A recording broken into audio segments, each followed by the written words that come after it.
Buenas tardes, mi nombre es Patricia Castellanos, mi grupo está conformado por Verónica González y Taylor Álvarez y les vamos a explicar sobre el título 3 del Código de Comercio, donde dice de los títulos valores.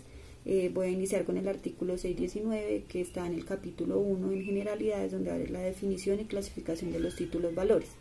Los títulos valores son documentos necesarios para legitimar el ejercicio del derecho literal y autónomo que en ellos se incorpora.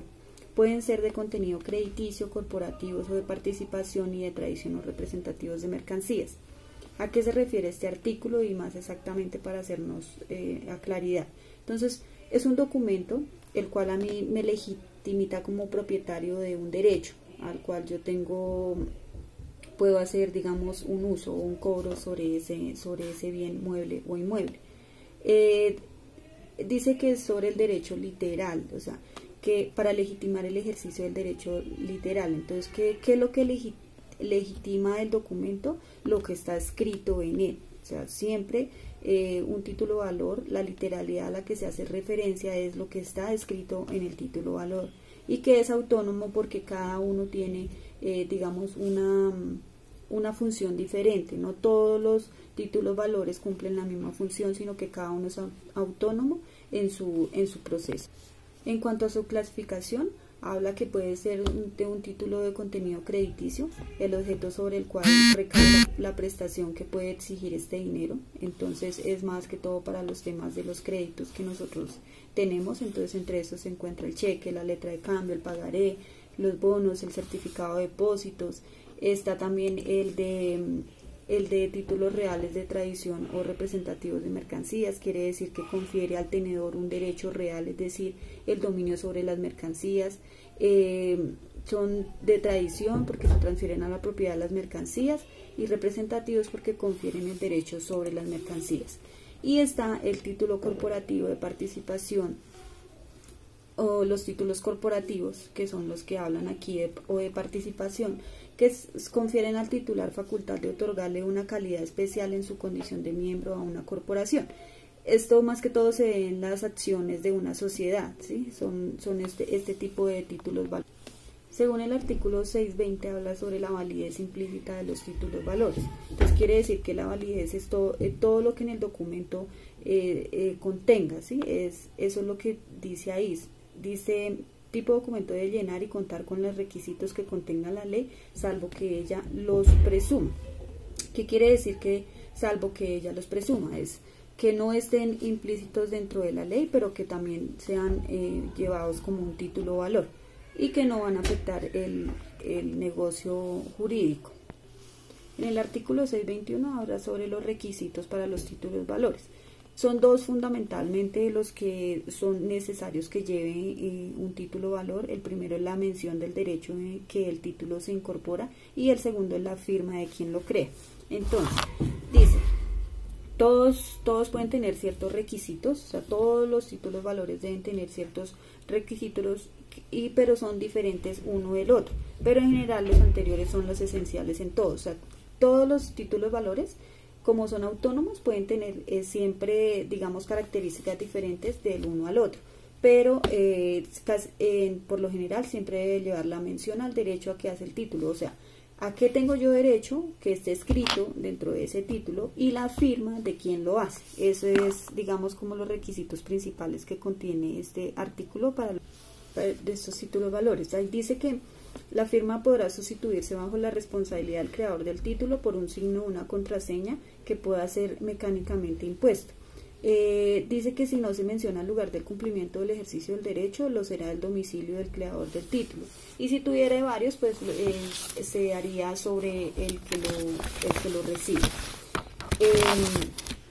Dice que el título debe siempre tener claro el valor o la literalidad a la que nos hemos referido dentro del documento.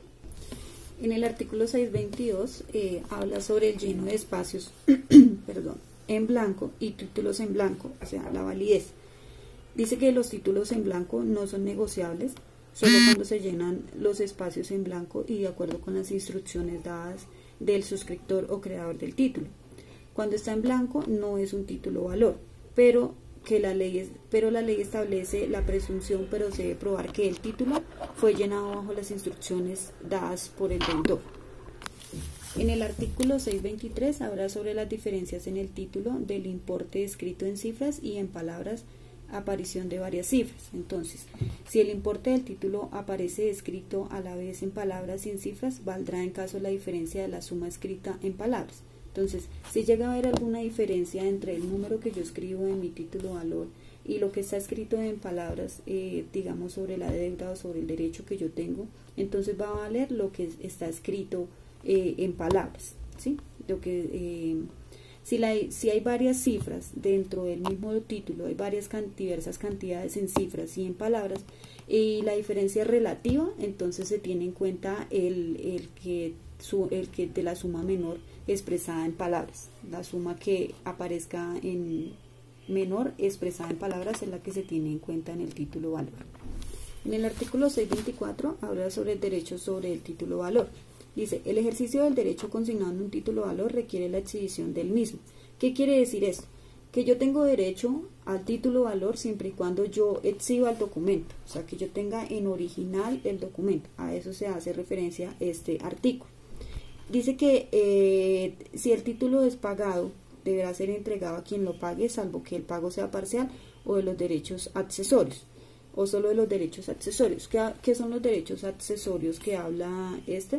Es, digamos, una prenda que yo le hago, aparte de lo que yo debo, sobre un bien mueble, ¿sí? O inmueble, digamos, yo le debo un esfero, ¿sí? Pero entonces yo se lo quedo de pagar, digamos, en una letra de cambio, yo le lleno su letra, le doy las instrucciones de cuándo, cómo se va a cobrar o cuándo se la voy a pagar, pero entonces dice que el esfero vale tanto, entonces se lo voy a pagar en 3 partes diferentes. Entonces digamos que la persona no acepta, bueno, que yo le voy a pagar esas 3 y le hago el primer pago, entonces yo voy a seguir haciendo los otros 3 pagos. Si yo no puedo pagar el esfero, si esto, entonces yo puedo hacer un derecho accesorio, o sea, quiero decirle que si yo no le pago, entonces solo le voy a poner también el valor de pronto de un lápiz, ¿sí? Entonces voy a coger cosas, como su nombre lo dice, como un accesorio adicional al derecho para poderle hacer el pago del título valor. En el artículo 625 dice eficacia de la obligación cambiaria. Entonces, este habla sobre la obligación cambiaria que nace en el título valor, es decir, tiene como objeto específico pagar la obligación. Eso es lo que habla ahí. Pero cuando el título se halle en poder de otra persona distinta del suscriptor, se presume la entrega de dicho.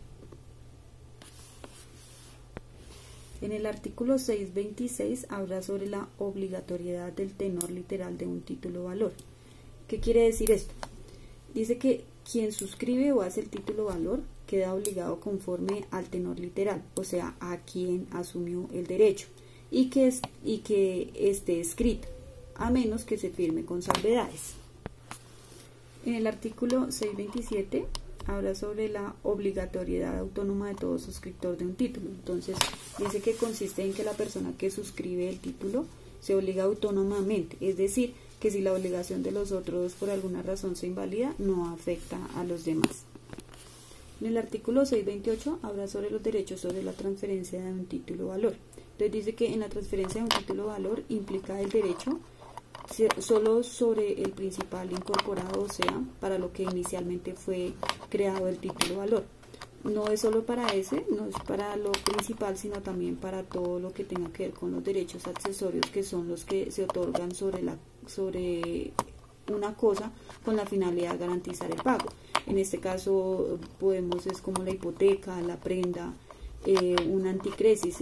Un anticresis es todo lo que, digamos, en su momento es un poder sobre un bien inmueble del deudor por un tiempo estimado o por el tiempo que dure la deuda, y en el cual yo tengo derecho a recibir los frutos que se produzcan en ese predio, por ejemplo, por una finca. Entonces me la dejan como derecho accesorio a la deuda y yo puedo obtener ganancias sobre el tiempo que yo tenga la producción de la finca. En el artículo 629 habla sobre las consecuencias por afectaciones a un título valor. Dice la reivindicación, el secuestro o cualesquiera otra afectación o gravámenes sobre los derechos consignados en el título valor o sobre las mercancías por el representadas no surtirán efectos si no comprenden el título mismo materialmente. O sea, esto quiere decir que si el título no está claro, que si en algún momento no lo puedo entregar, no lo puedo exhibir, o sea, no lo puedo presentar en físico, porque de pronto yo me quedé con el título valor, o le hice una reivindicación, o alguna afectación al título valor, no va a valer, porque siempre tiene que estar la literalidad, la exhibición del documento, ¿sí? La literalidad o el escrito deben estar claros, entonces no voy a poder, pues, como tal hacerme acreditador o poder reclamar este título valor. En el artículo 630 habla sobre las prohibiciones al tenor de cambio en la forma de circulación de un título valor. Entonces dice que el tenedor de un título valor no podrá cambiar su forma de circulación sin consentimiento del creador del título. En cuanto a desplazamiento, movilidad, traslado del título valor entre las personas o pueda llegar a manos diferentes de donde ha sido emitido. En el artículo 632 habla sobre la suscripción de un título valor. Vamos en el 631, obligaciones en caso de alteración del texto de un título valor. Qué pena, me salté esto. Dice que en caso de alteración del texto de un título valor, los signatarios anteriores se obligan conforme al texto original y los posteriores conforme al alterado. Se presume, salvo prueba en contrario, que la suscripción ocurrió antes de la alteración. Bueno, no entendí muy bien este artículo, traté de averiguarlo bien, pero es un poco complejo. Pero lo que entiendo es que en caso de que se altere alguno del texto o de la parte literal del documento, los firmantes o los que hicieron el título valor se ciñen bajo las instrucciones dadas anteriormente, ¿sí? Que se dieron para llenar ese título valor. Y los siguientes o los que digamos hagan efecto sobre el título valor siguiente, entonces se van a regir bajo la nueva literalidad, o sea, sobre lo nuevo, las nuevas instrucciones que se dan, siempre y cuando ellos comprueben que la suscripción o lo que se hizo en el título valor fue antes de la alteración, ¿sí? Entonces digamos que eso fue lo que entendí del artículo. En el artículo 632 dice que la suscripción de un título valor por dos o más personas en el mismo grado y obligaciones y derechos. Entonces dice que cuando dos o más personas suscriban un título valor en el mismo grado como giradores, otorgantes, aceptantes, endosantes, avalistas, se obligarán solidariamente en cuanto al título valor. Entonces quiere decir que el pago del título es hecho por uno de los significados, no hace que los demás no tengan que pagar o ponerse al día, digamos, con la deuda. Si yo firmo, si son dos personas naturales o jurídicas que firman el título valor, si uno hace el pago de su parte, digamos, en el título valor hay una cifra para pagar, digamos, ese derecho, ¿sí? Pero si yo, Patricia, me pongo al saldo y de pronto Verónica aún no se pone al día con ese título valor, yo pago mi parte, pero eso no da pie para que Verónica no haga la cancelación de todo el derecho que está consagrado en el título valor. En el artículo 633 habla sobre la garantía mediante aval. Entonces dice, mediante el aval se garantiza en todo o en parte el pago del título valor. ¿Qué es un aval? Entonces un aval es una garantía o por medio de un tercero que se compromete con el pago de la deuda en caso de que el signatario no pueda. Esto es, por ejemplo, como los deudores solidarios que nos solicitan en el momento de un crédito en un banco, cuando de pronto no tengo capacidad de pago, entonces me solicitan un deudor solidario. Entonces esta persona firma también los documentos necesarios dentro de esto para que entre como un aval de que si en algún momento yo no puedo responder por la deuda, él va a asumir las cuotas o el pago total de la deuda. En el artículo 634 habla sobre el otorgamiento del aval. Entonces dice que el aval puede aparecer dentro del mismo título o en una hoja adherida a él, o en un escrito separado. Esto quiere decir que, o lo que explicaba hace un momento, el aval entonces va a estar adherido a los documentos que yo voy a firmar, digamos en un banco, en un pagaré del banco. Entonces en el banco me dicen, no, es que usted de pronto no tiene la capacidad de pagar toda su deuda, ¿cómo garantiza usted que sí me va a pagar? Entonces yo ahí es donde hago el otorgamiento del aval y lo dejo estipulado dentro de los documentos. Entonces casi siempre en todos los formatos de los bancos o algo, hay una parte donde aparece como tal el deudor solidario, que yo lo llamo así, no sé si tendrá otro nombre, que es el que va a garantizar mi deuda, digamos, si yo no la puedo cancelar, si yo voy a estar de pronto en un periodo de lapso, de pronto que no puedo solucionar las cuotas y demás del crédito, esta persona va a pasar a hacer el aval de mi crédito. En el artículo 635 habla sobre el monto de la garantía del aval. Entonces dice que a falta de mención de la cantidad, o sea, si en un pagaré que se firma normalmente en blanco no está la cantidad explícita de la deuda que yo voy a pagar, simplemente con la firma del aval garantiza que hace parte total del título. Y el artículo 636 habla sobre las obligaciones del avalista. Dice que el avalista queda obligado en los términos que sean asignados.